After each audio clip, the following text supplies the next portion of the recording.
tout le monde, c'est Nessendil pour Poney et Corrigan. Et aujourd'hui, petite FAQ sur ma pouliche Nausicaa et un petit peu sa maman Hacienda aussi. Je vous ai demandé sur Instagram si vous aviez des questions en me disant peut-être qu'on a de quoi faire une petite FAQ. Et en fait, il y avait beaucoup de questions. Je les ai pas toutes prises. On fera peut-être un numéro 2, peut-être dans un mois ou deux, quand on aura vu un petit peu l'évolution. On aura peut-être même encore d'autres questions. Mais je me suis fait une petite anti-sèche et on va répondre à ça. Alors, la première question auquel on va répondre, même si ce serait mieux de répondre en dernier pour être sûr que vous regardiez la vidéo, on va quand même y répondre au début. Comme ça aidera un petit peu pour répondre aux autres. Puisque la question qui est revenue le plus, et c'est peu dire, la question qui est revenue le plus, bien évidemment, est est-ce que tu vas garder Nausicaa ? Cette question est revenue en nombre assez incalculable de fois. Je vais donc répondre en premier à cette question.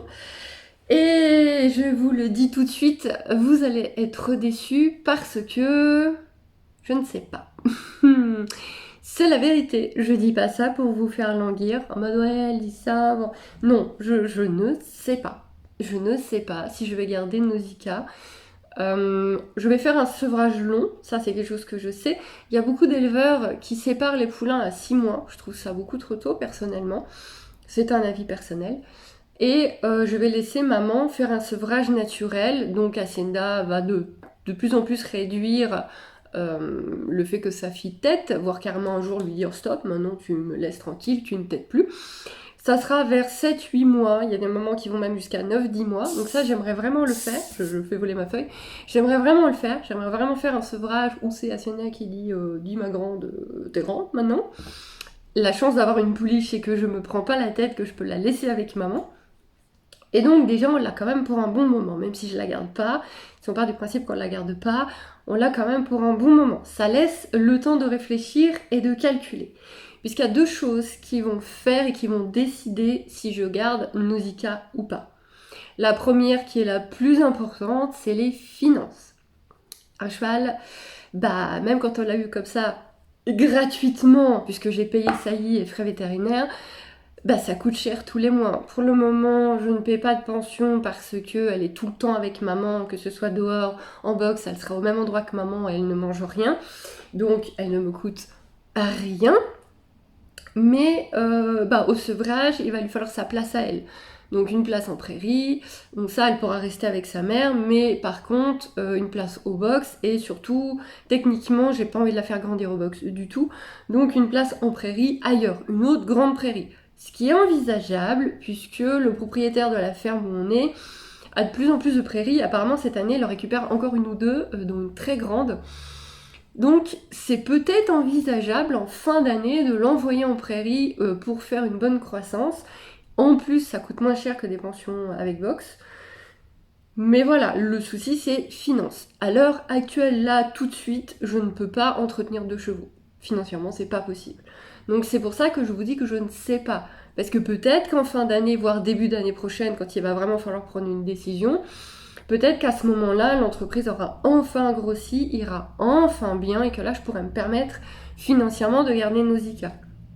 Là, tout de suite, à l'heure d'aujourd'hui, sans aide, c'est-à-dire sans ouvrir de cagnotte, sans vous demander un coup de main si vous voulez qu'elle devienne la mascotte de la chaîne ou quoi, là, tout de suite, financièrement, je ne peux pas garder Nausicaa.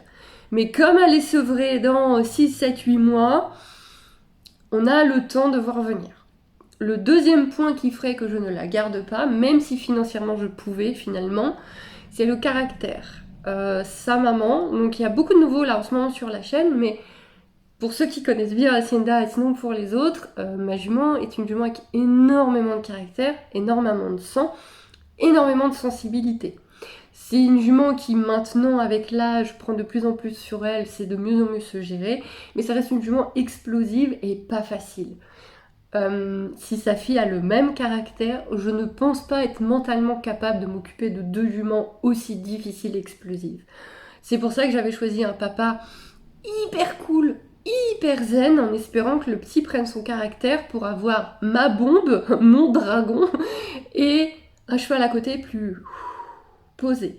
De façon à avoir vraiment 2 caractères et pas 2 furies quoi. Parce que m'occuper tous les jours, tout le temps de 2 furies, moi qui suis tout à l'inverse de ma jument. Alors je suis quelqu'un de très sensible aussi, ce qui nous aide pas, mais je suis quelqu'un au contraire quand même de très posé, de très calme, et moi toute cette énergie, tout ce bouillonnement, c'est compliqué à gérer.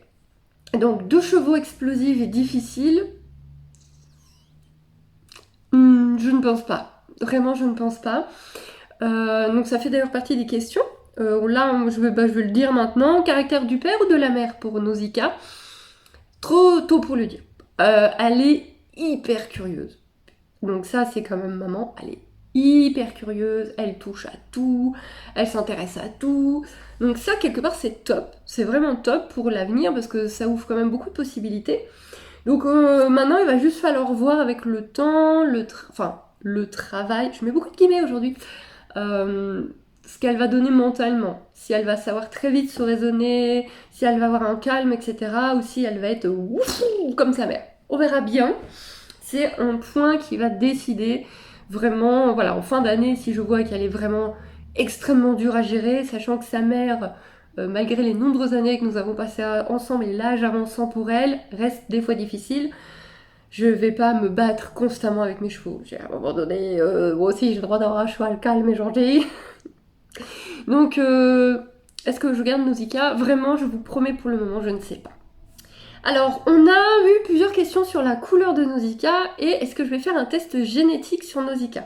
Donc pour le test génétique, la réponse est oui. Je vais faire un test génétique sur Nausicaa, pas pour la couleur, parce qu'elle est Isabelle, je vais vous expliquer pourquoi, mais pour les taches, parce qu'elle était censée être Tobiano si elle avait des taches, puisqu'Hacienda est quand même uniquement hétérozygote sur le Tobiano, donc sur les taches qu'elle a. Ce qui veut dire qu'elle avait que 50% de chance de nous mettre des taches. Finalement, on a un poulain qui est très blanc.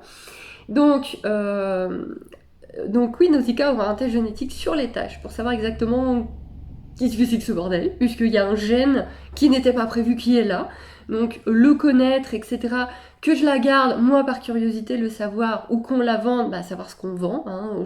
Voilà, là ça fait un peu marchandise, mais c'est important et de toute façon, pour le carnet de santé.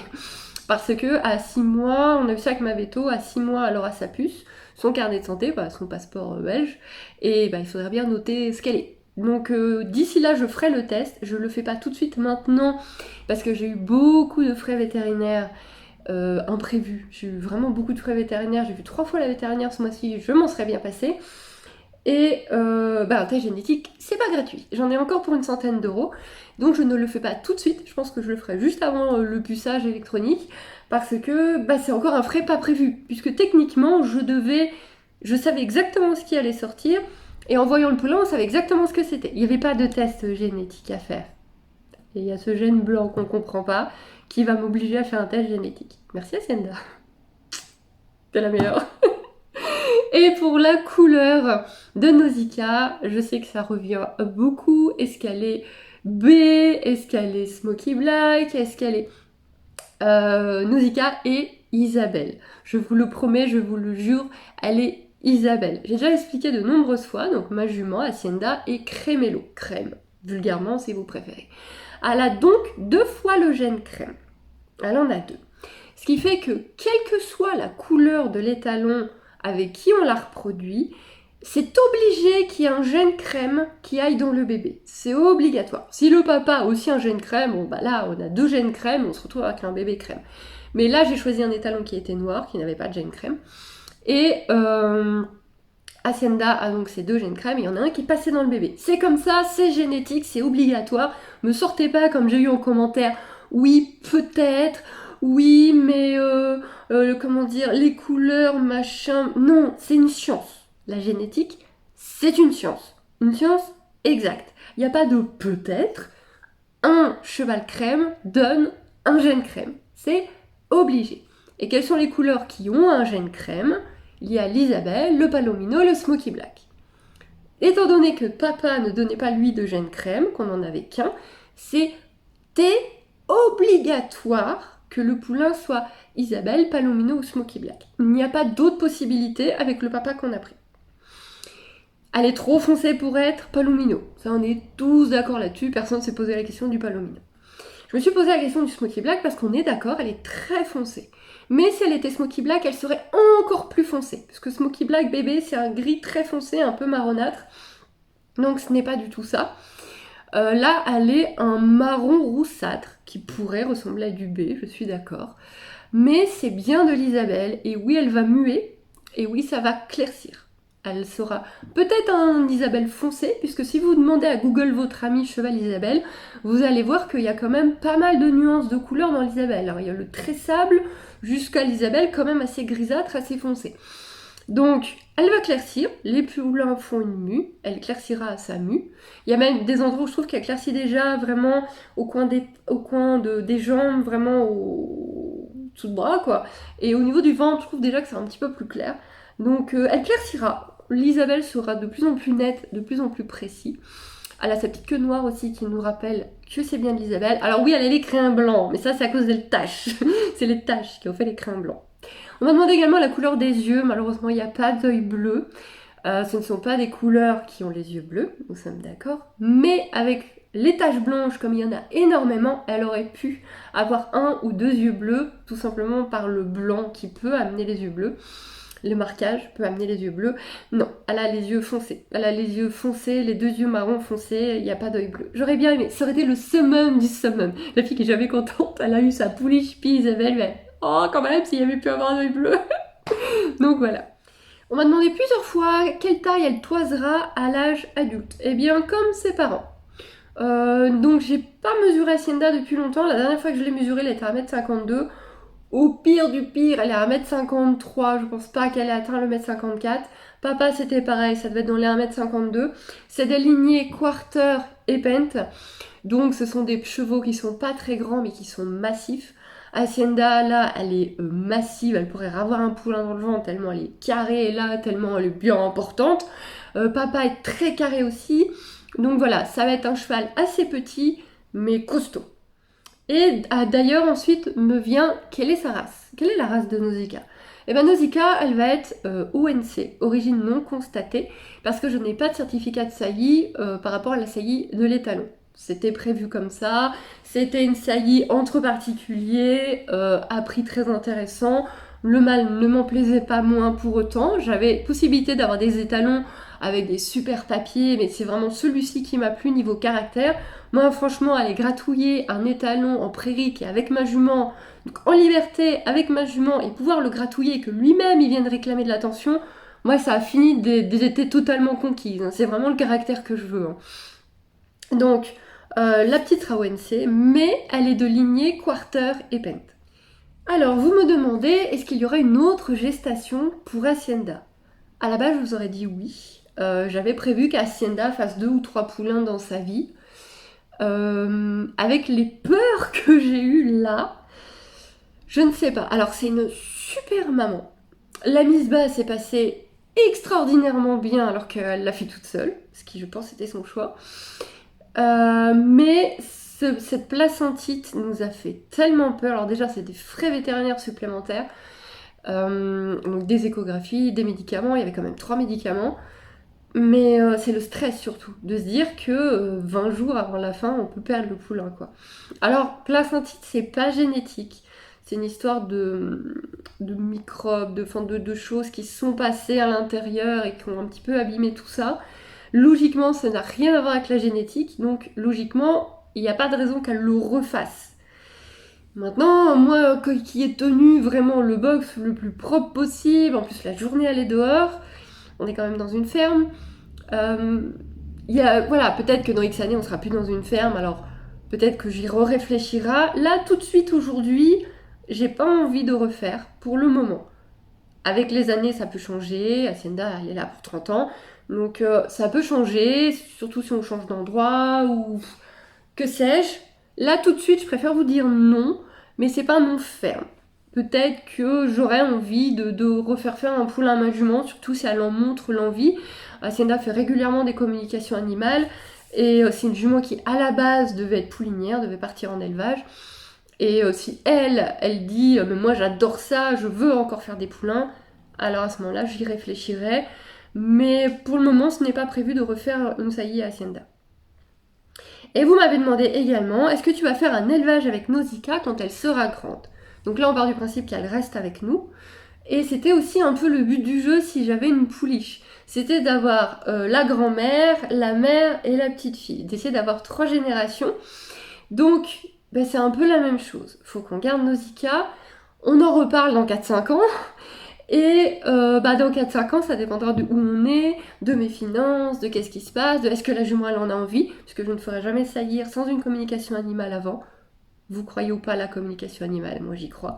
Donc si on fait communication animale et que Nausicaa me dit non, moi je m'éclate à faire toutes les activités qu'on fait, j'ai aucune envie d'être maman, je la respecterai. Maintenant si elle dit ouais pourquoi pas, je veux bien essayer d'être maman, ça dépendra des finances, de ce qu'on fait, de l'endroit où on est. Mais c'est vrai que le rêve du rêve du rêve, c'est d'avoir mes 3 juments, ou peut-être un petit garçon à la fin, mais d'avoir mes 3 chevaux de la même lignée et d'avoir vu naître les 2 derniers en fait. Ça c'est très beau, c'est très mignon, c'est très kawaii, très bisounours. Pourquoi pas? L'avenir nous le dira. Celle-ci est très drôle. Donc, est-ce qu'elle a la fixe de Chambernagor du coup ou pas? Alors pareil pour les nouveaux, vous n'allez pas comprendre, mais en fait, on avait fait des vidéos où vous proposiez des noms, ensuite il y avait des tirages au sort sur les noms, etc. Et Chambernagor est le nom qu'avait proposé mon mari, qui n'a pas été retenu du tout. Mais on avait dit, on peut garder Chambernagor en affixe, puisque je ne savais pas du tout quoi prendre comme affixe. Alors Nausicaa est ONC, elle n'a pas besoin d'affixe. Moi je suis pas une éleveuse qui va faire des poulains tous les ans, donc je n'achèterai pas d'affixe. Mais je peux quand même, si j'ai envie, mettre un petit affixe derrière le nom de ma jument qui sera sur ses papiers.